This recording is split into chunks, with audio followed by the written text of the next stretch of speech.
Halo, Assalamualaikum warahmatullahi wabarakatuh. Perkenalkan, nama saya Lina Marlina, kelas RA2 SDM. Di sini saya akan mempresentasikan hasil belajar saya dari mata kuliah seminar MSDM. Di sini dari materi pertama sampai materi ke-6 mengenai globalisasi manajemen sumber daya manusia. Di mana globalisasi manajemen sumber daya manusia itu merupakan proses pengelolaan tenaga kerja dalam lingkup internasional yang meliputi perekrutmen, pelatihan, penilaian kinerja, dan kompensasi karyawan dari berbagai negara. Adapun ciri-cirinya itu yang pertama ada tenaga kerja multinasional, perekrutan dan seleksi yang berskala global, lalu pelatihan lintas budaya, sistem kompensasi internasional, penyesuaian hukum dengan ketenaga kerjaan setempat, dan penggunaan teknologi global standar global yang standar. Lalu di sini ada contoh penerapan. Ada beberapa di sini saya mencantumkan 3 contoh perusahaan yang penerapannya sama dengan globalisasi manajemen sumber daya manusia. Yang pertama ada perusahaan Google, di mana dia rekrutmen global dari multikultural. Lalu ada Unilever dengan program kepemimpinannya yang global. Dan yang ketiga itu ada perusahaan Samsung dengan pelatihan lintas budaya. Lalu di sini saya akan menjelaskan apa itu MSDM. Jadi MSDM itu bagian dari ilmu manajemen yang mempelajari bagaimana organisasi mengelola tenaga kerja secara efektif dan efisien untuk mencapai tujuan yang sesuai. Manajemen sumber daya manusia merupakan mencakup berbagai kegiatan. Jadi tidak hanya satu kegiatan, namun banyak kegiatan yang contohnya itu mulai dari perencanaan, perekrutmen, pengembangan, pemberian kompensasi, hingga penetapan karyawan, lalu pemeliharaan juga termasuk. Lalu, manajemen sumber daya manusia memiliki ruang lingkup yang luas dalam mengelola tenaga kerja di dalam perusahaan.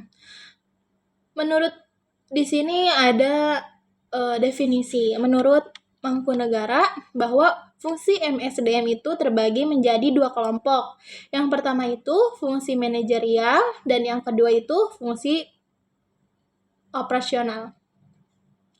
Fungsi manajerial itu apakah? Fungsi manajerial itu meliputi kegiatan perencanaan, pengorganisasian, pengarahan, dan pengendalian dalam mengelola sumber daya manusia dalam perusahaan itu. Lalu kalau semisalnya fungsi operasional itu apa? Kalau fungsi operasional itu mencakup proses pengadaan karyawan melalui rekrutmen dan seleksi, mengembangkan melalui pelatihan dan pendidikan dengan pemberian kompensasi, pengintegrasian kepentingan karyawan dengan perusahaan, lalu pemeliharaan kesejahteraan karyawan, dan pemutusan hubungan kerja secara terencana dan manusiawi. Jadi itu adalah 2 fungsi yang ada di manajemen sumber daya manusia. Tanpa fungsi itu, perusahaan akan tidak efektif dan efisien. Lalu di sini saya akan menjelaskan mengenai tujuan MSDM. Tujuan MSDM itu tujuan utamanya memastikan organisasi memiliki tenaga kerja yang tepat, berada pada posisi yang tepat, pada waktu yang tepat, serta memiliki kompensasi yang sesuai. Menurut Nawawi, ini menurut ilmuwan, bahwasanya tujuan MSDM meliputi 4 aspek utama, yaitu tujuan sosial, tujuan organisasial, tujuan fungsional, dan tujuan pribadi. Apa itu tujuan sosial? Tujuan sosial itu yang menekan tanggung jawab organisasi terhadap masyarakat melalui praktik ketenagakerjaan yang adil dan tidak diskriminatif. Lalu apa itu tujuan yang organisasionalnya? Nah, tujuan organisasionalnya itu berkaitan dengan upaya MSDM dalam membantu organisasi mencapai sasaran pada bisnis bisnis perusahaannya maksudnya. Lalu apa itu tujuan fungsional? Nah, tujuan fungsional MSDM itu memastikan berjalan sesuai kebutuhan perusahaan secara efektif dan efisien. Lalu kalau tujuan pribadinya adalah upaya perusahaan dalam membantu karyawan mencapai kepuasan dan pengembangan diri sehingga dapat meningkatkan motivasi dan kinerja karyawan pada perusahaan itu. Itu tujuan pribadinya.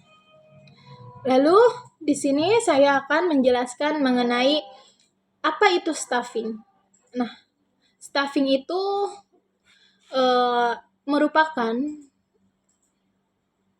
satu fungsi manajemen yang memiliki kesamaan dengan organizing.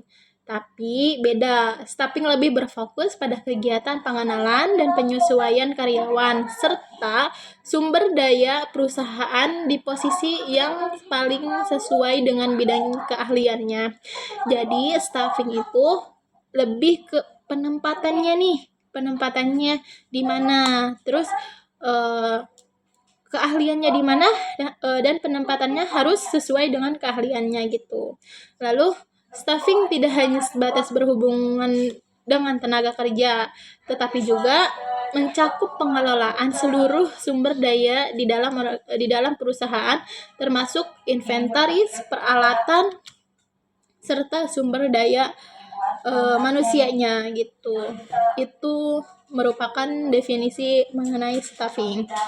Lalu kenapa di perusahaan harus ada staffing? Nah, staffing sendiri mempunyai fungsinya. Yang pertama itu fungsinya staffing adalah perencanaan tenaga SDM, jadi sesuai dengan setiap bidangnya atau aspek pasti membutuhkan tenaga SDM yang kompeten agar perusahaan tetap bersaing di tengah pasar. Jadi nggak mungkin dong kita mempunyai karyawan yang keahliannya di bidang akuntansi, kita ditempatkan di bidang HRD misal, itu nantinya tidak kompeten dan efisien. Jadi harus sesuai dengan job desk-nya masing-masing. Yang kedua itu fungsinya apakah? Yang kedua itu proses rekrutmen. Staffing juga melibatkan fungsi rekrutmen karyawan, kemudian melakukan seleksi dan penempatan. Lalu fungsi yang ketiga itu pelatihan dan pengembangan fungsi staffing. Ini sangat berguna agar karyawan baru bisa beradaptasi dan lebih produktif saat pelaksanaan tugas yang diberikan. Jadi kalau semisalnya ada karyawan baru, nggak mungkin dong langsung paham perihal kerjaannya. Nah, jadi dijelaskan dulu gitu. Lalu ada yang keempat, fungsi dari staffing yang keempat itu mengevaluasi karyawan yang mencakup penilaian, promosi, dan mutasi karyawan. Seperti itu. Lalu di sini ada juga yang namanya orientasi. Apakah orientasi? Orientasi itu proses pengenalan di mana karyawan baru berkenalan atau dibiasakan dengan budaya, peran mereka dalam organisasi, proses tanggung jawab, dan latar belakang organisasi.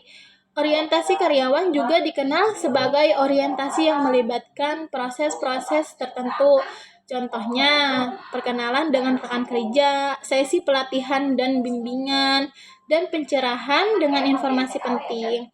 Jadi, orientasi bagian dari onboarding, tapi lebih ke komprehensif. Jadi, nggak sama ya antara orientasi dan onboarding. Terus di sini ada tahap orientasi. Saya mencantumkan sesuai dengan apa yang sudah diajarkan, ada 5 tahap orientasi biar efektif. Yang pertama itu persiapan sebelum kedatangan hal yang sederhana. Contohnya itu pengiriman email, sambutan, penjelasan agenda yang akan dilaksanakan.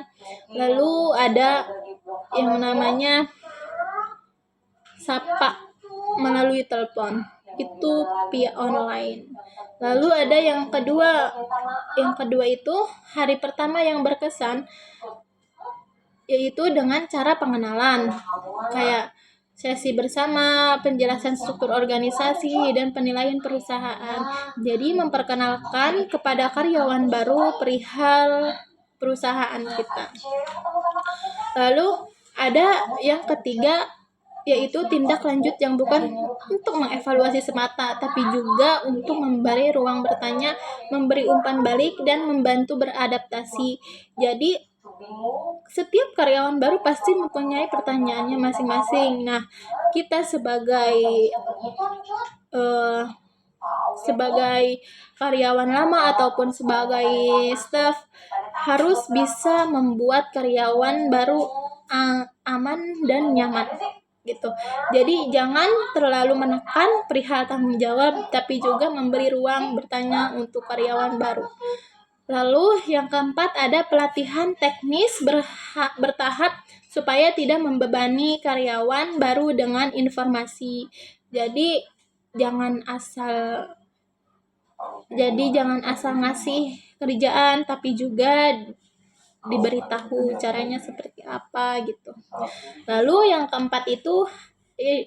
kelima itu ada dengan penguatan budaya dan nilai. Setelah orientasi, perusahaan harus memperkuat tentang budaya dan nilai-nilai yang harus dilaksanakan di perusahaan itu. Jadi memperkenalkan budaya apa saja yang ada di perusahaan itu. Lalu di sini ada bagian dari MSDM itu rekrutmen, seleksi, dan pelatihan SDM. Rekrutmen, apa itu rekrutmen? Rekrutmen adalah serangkaian aktivitas untuk mencari dan memikat pelamar kerja dengan cara memotivasi kemampuan, keahlian, dan pengetahuan yang diperlukan untuk menutupi kekurangan yang diidentifikasi dalam perencanaan kepegawaian.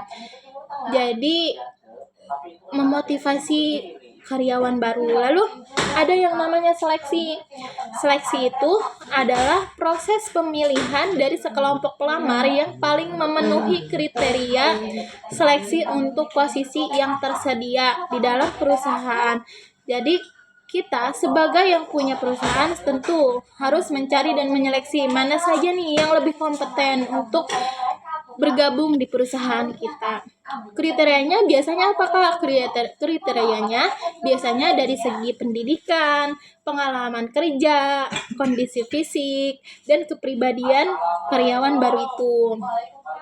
Lalu kalau pelatihan SDM itu di mana pembelajaran untuk meningkatkan pengetahuan, keterampilan, kemampuan karyawan untuk melaksanakan pekerjaan yang lebih efektif gitu. Nah, tujuan pelatihan SDM itu untuk apa? Tujuan pelatihan SDM itu untuk meningkatkan keterampilan dan pengetahuan, peningkatan produktivitas kerja, lalu meningkatkan kualitas pelayanan pelanggan, dan mempersiapkan karyawan untuk posisi lebih tinggi, mengurangi kesalahan dan kecelakaan kerja gitu. Itu tujuan dari pelatihan SDM. Lalu di sini ada tujuan dan manfaat penghargaan karyawan.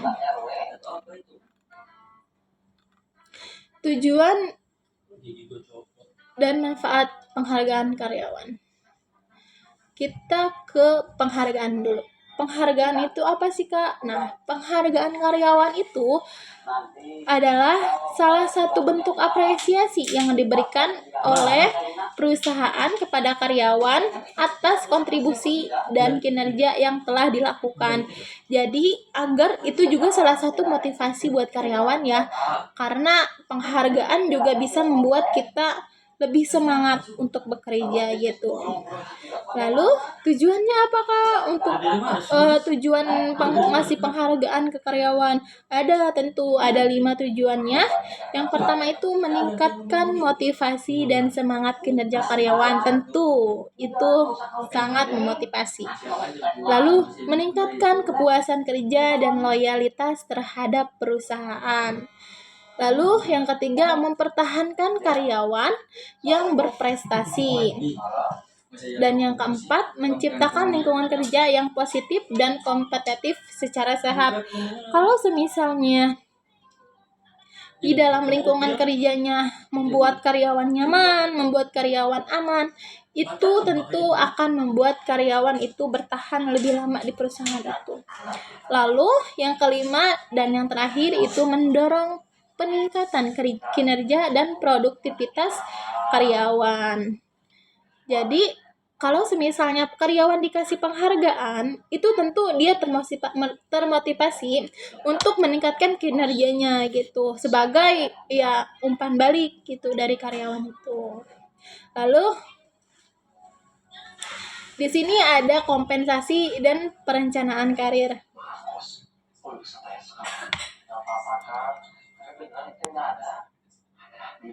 Nah, kompensasi merupakan salah satu elemen penting dalam manajemen sumber daya manusia tentu, yang berkaitan dengan pemberian imbalan kepada karyawan atau kontribusi yang telah diberikan kepada perusahaan. Kompensasi tidak hanya berfungsi sebagai balas jasa, tetapi juga sebagai sarana untuk meningkatkan motivasi, kepuasan kerja, serta mempertahankan karyawan itu berada di perusahaan itu. Lalu tujuan kompensasi, tujuan pemberian kompensasi itu adalah untuk memberikan balasan jasa yang adil dan layak pada karyawan atas pekerjaan yang dilakukan. Dengan adanya kompensasi yang sesuai, karyawan akan merasa lebih dihargai sehingga terdorong untuk bekerja lebih baik. Gitu. Jadi, kalau semisalnya karyawan dianggap aja di dalam perusahaan itu, pasti karyawan akan meningkatkan kinerjanya lagi gitu. Lalu ada tadi, karena kompensasi sudah, ada yang namanya perencanaan karir. Nah, perencanaan karir itu apa sih, Kak? Nah, perencanaan karir itu adalah suatu proses yang dilakukan oleh individu untuk menentukan tujuan karir di masa depan serta langkah-langkah yang diperlukan untuk mencapainya. Dalam konteks perusahaan, perencanaan karir juga menjadi bagian yang penting dalam pengembangan sumber daya manusia agar sesuai dengan kebutuhan perusahaan. Nah, tujuan utamanya apakah dari perencanaan karir itu? Tujuan utama dari perencanaan karir itu adalah untuk membantu karyawan dalam menentukan langkah-langkah yang perlu diambil guna mencapai posisi atau jenjang karir yang tertentu gitu. Jadi kalau semisalnya karyawannya dari awal ditetapkan di posisi itu, otomatis nanti tidak ada yang namanya pengembangan terhadap orang itu, terhadap si karyawan itu.